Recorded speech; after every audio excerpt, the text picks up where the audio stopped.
Minasan konnichiwa! This week on Japan in a Suitcase, I want to show you how to make a pocket fan. I think this is the most practical craft that I will show you because summer is right around the corner and it's already getting really hot probably for some of you, and this is the best source of relief from the hot weather. You can just open this up and get a nice breeze.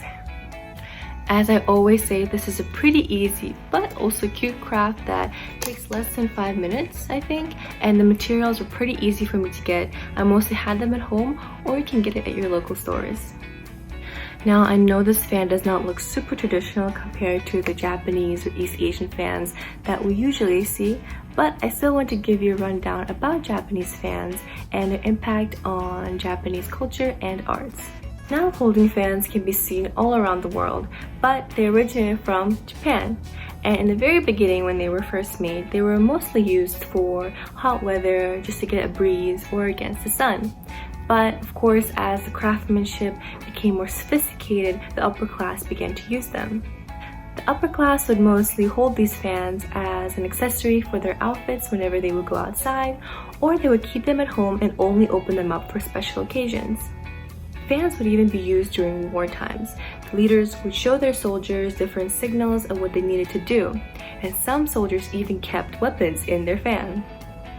Fans became so popular all over Japan and East Asia that they even made their way all the way to Europe, so you would see photos of Victorian women holding up their fans, very similar to the Japanese ones. Now, there are two popular fans that you can find in Japan. One of them is called Uchiwa, and it is a flat fan that does not fold, but it kind of resembles a ping pong bat, and it is mostly used during festival times and even used by Buddhist monks for their rituals. Now, the second fan, which is probably the most popular and one that most of us know about, is called the sensu, or the folding fan. They are known for their beautiful craftsmanship and just the amount of time it takes to make them. I actually have two fans here that I bought from Japan, and I keep them in this wrapper because they're so pretty. I don't want them to get dirty or break. But as you can see right here, this is fan with Mount Fuji on it, and this is the fan with the famous painting, Japanese painting of the wave. You can see here they're very fragile and delicate. Even the little pieces here are so thin and small. Such beautiful artwork. Nowadays, fans are pretty much available to anybody in the world, and it's not only for the upper class. But when you go to Japan, make sure to check out their fans because it is considered to be a type of artwork that people put a lot of time into it. So when you go there, take a look and just look at the beautiful intricate details that is put into each fan. Now that I have given you a quick rundown of Japanese fans, let me show you how to make this simple but cute pocket fan.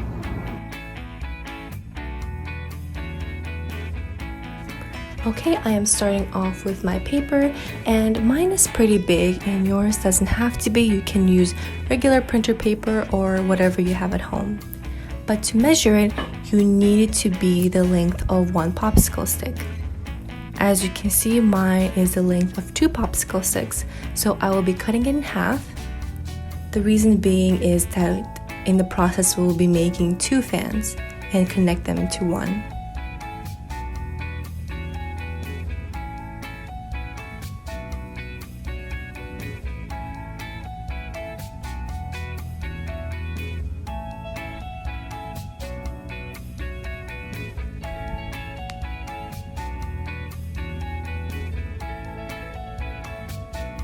Okay, now I have cut my 2 pieces of paper and I will align them,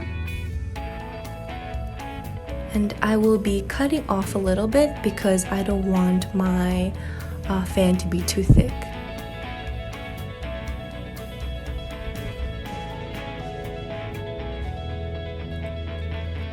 Okay, this is the perfect size for my 2 fans. And now we will begin folding. So make a small fold and make sure that it is the width of your popsicle stick. Fold it on one side and you turn it over and do the same thing on the other side. And you will keep doing this until the very end and do it for both of the pieces of paper.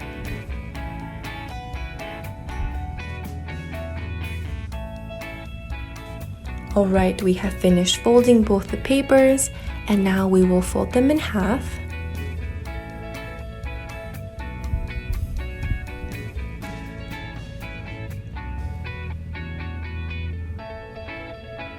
Once we have folded them, we will join them in the middle, kind of making an X shape. And you will take any kind of string that you have, mine is just thread, and you will connect it. It's a bit awkward for me, but at the very end I got the hang of it.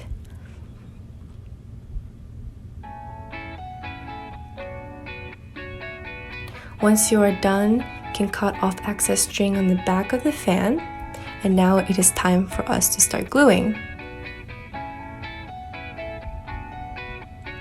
You will only glue 3 sides, so as you can see here, glue 2 folds and put them together. It may take some time for the glue to dry, so be a bit patient.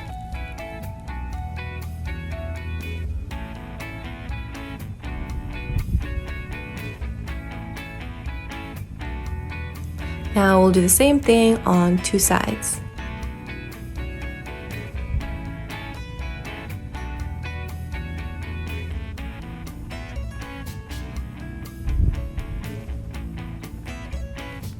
Once you are done, we are going to start gluing the popsicle sticks. Do the same thing as before, put glue on one side and put glue on half of the popsicle stick and just put it on your fan. This took a really long time for me to dry and kept moving around. But because my paper was really thick, it may be better for you if you use printer paper. It will not be as thick and easier to glue on.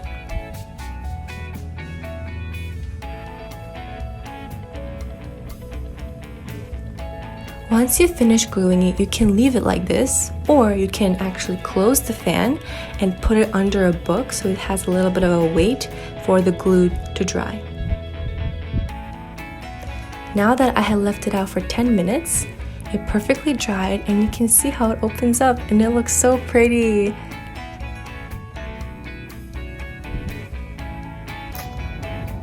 And there you have it, how to make a simple yet practical fan for the summertime whenever you're feeling a bit too hot and need a bit of a nice breeze.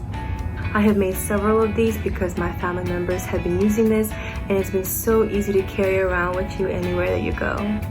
Thank you so much again for watching. I hope you enjoy making this as much as I did, and I will see you guys next week again with a brand new video. Bye bye.